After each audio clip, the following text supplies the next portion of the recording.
My name's Wolf, and through this series of videos I'm going to introduce you to the crazy over-the-top world that nerds like me love so much, that is Warhammer 40,000. So get comfy, buckle in, and prepare for a Noob-Splaining session.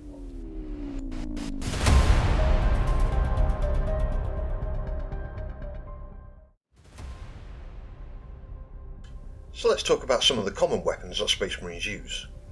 Generally you get three flavours of Space Marine. You get the standard Space Marine, who has a bolt gun and a combat knife, and their job is to make your head explode from a distance. Should you get too close, they're going to stab you with that combat knife.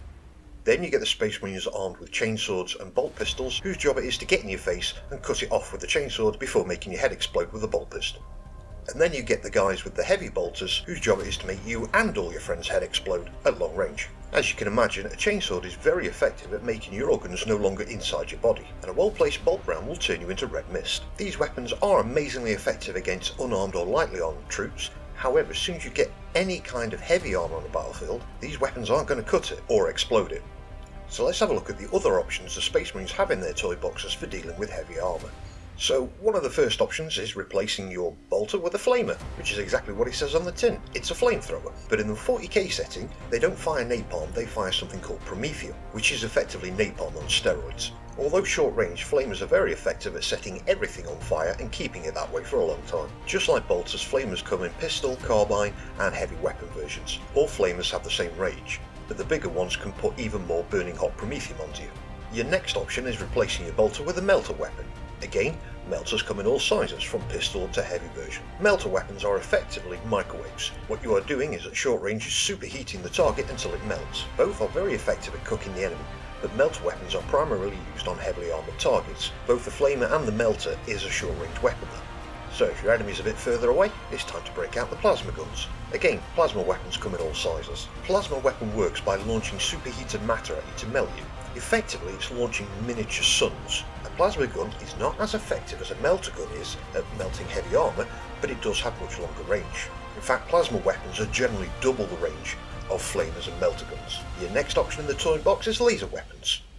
Although the Imperial Guard's main battle rifle is the lasgun, Space Marines generally only use the heavy version, the las cannon. And the las cannon is exactly what it says on the tin, a giant laser cannon designed to fire a laser beam to burn through a target. Yep, I'm definitely noticing a pattern here, and the final weapon we're going to discuss in this segment is the missile launcher. There are multiple types of warhead available for the missile launcher, but the common two are the frag missile and the crack missile. As you probably guessed from the name, the frag missile is a fragmentation missile, and the crack missile is designed to crack an armoured target. It does this by using a very powerful explosive shaped charge, but it also has a very small blast radius. This makes the crack missile very effective at punching through heavy armour or bunkers, but very ineffective against massed infantry or fast moving targets. Now both the crack missile and frag missile also come in a grenade variety for a standard Space Marine to throw. A less common option for replacing the bolter is with a combi weapon, and you guessed it, a combi weapon consists of a bolter and a flamer,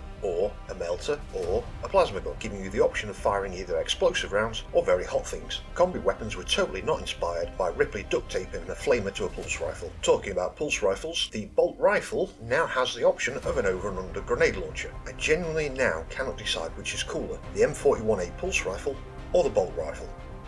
There are some even less common options as well, like grav weapons and distortion weapons, but to be honest I don't think we even make models of those anymore because nobody uses them. Now if you're a good little Space Marine, and when I say good little Space Marine I mean you're more effective murderous bastard than the rest of the Space Marines, there's a good chance you'll get promoted.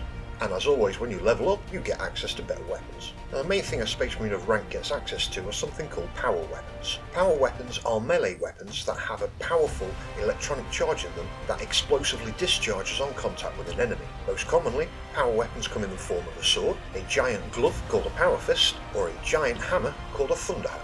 Now whether you're getting stabbed, punched or bludgeoned by a power weapon, you're also getting an explosive taser at the same time. Now power weapons are immensely more powerful than chainswords, but they are also extremely rare and difficult to make, which is why they're reserved for Space Marines of rank. The other way a Space Marine gets to access a hidden weapons locker is by becoming a veteran. Officially, a Space Marine becomes a veteran once they have gained considerable experience in the service of their chapter. But this is the world of Warhammer 40k, so I imagine what that really means is once they've killed at least 50 of everything and at least 4 bosses. But once they are given the rank of veteran, they are then allowed access to Terminator armour.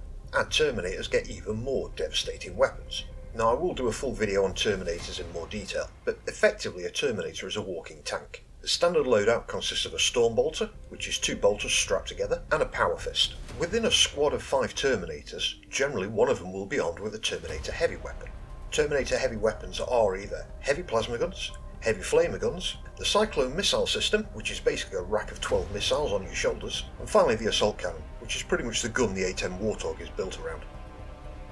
Terminators also have the option of replacing their Power Fist with a Chain Fist, a Power Fist and a Chainsword all in one. Due to the immense levels of protection Terminator armor gives, Terminators often find themselves in the thick of it at the front lines. Because of this, Terminators also have access to a selection of weapons that are primarily meant for close combat, allowing them to trade out all their range firepower for more stabby punchy. The 2 most common options for close combat variations of Terminators are first of all the Thunder Hammer and Storm Shield. The Thunder Hammer is a power weapon and the Storm Shield also has lightning running on it, and the Lightning Claws, which are really sharp claws covered in lightning.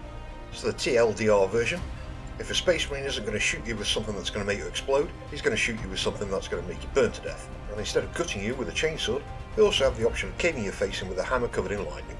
Now, I'm pretty sure every single one of these weapons would not get past the Geneva Convention. There are quite a few rare weapons that I haven't covered, but these weapons are that rare you've got more chance of finding rocking or shit than you have of finding a model with a D cannon. And that brings us to the end of this video. I hope you've enjoyed it. And there we have it. Don't forget to like, subscribe and leave a comment.